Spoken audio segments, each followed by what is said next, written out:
की लड़ाई में हजारों सैनिक शहीद होता। वही में माई के एगो भक्त माई से गुहार करता, माई के मंदिर के पास जाके, और का कहता आई सुनी। हम आईनी दुआरी तोहरा राखिलो न लाज, देश के जवान होत बावे सीमा पर राज। हम आईनी दुआरी तोहरा राखिलो न लाज, देश के जवान होत बाटे सीमा पर राज। बैठल बारू काहे मुहावा फुला के शेरा वाली मैया काली रूप बना ले, चल के सीमा पार दुश्मन मिटा दे, चल के सीमा पार दुश्मन मिटा दे। शेरा वाली मैया काली रूप बना ले, चल के सीमा पार दुश्मन मिटा दे, चल के सीमा पार दुश्मन मिटा दे।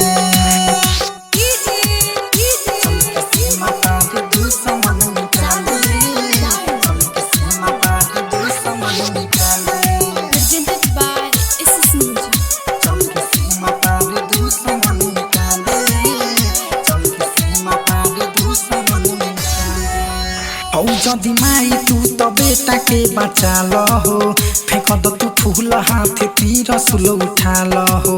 तुहारा सिवाना कौन सकती अब बाँचल हो खता तुम देला भारत माई के आँचल हो खता तुम देला भारत माई के आँचल हो। जदि माई तू तो बेटा के बचा लहो, फेंक दो तू फूल हाथ तीर सुल उठा लहो।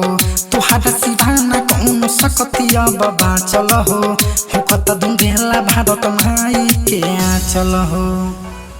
माई अब तू ही एगो सहारा बाड़ू, तू ही नाव के खवैया बाड़ू, ये माई अब तू ही बचा लो। आने कोने आतंकी माई पाकिस्तान चीन, बेनी बेनी आपन घेरता जमीन।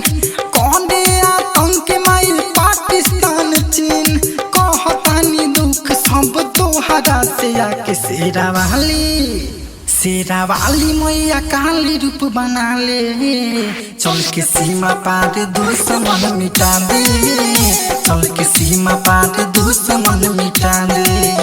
शेरा वाली मैया काली रूप बना ले, चल के सीमा पार दुश्मन मिटा दे, चल के सीमा पार दुश्मन मिटा दे।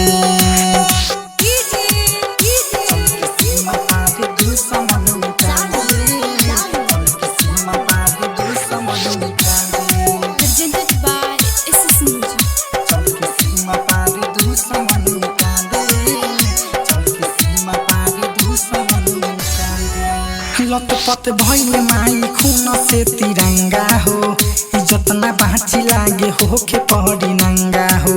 अवधे से आर्यन कहे शरण में आई के, महिषासुर मरलू जैसे मारी दह कसाई के, महिषासुर मरलू जैसे मारी दह कसाई के।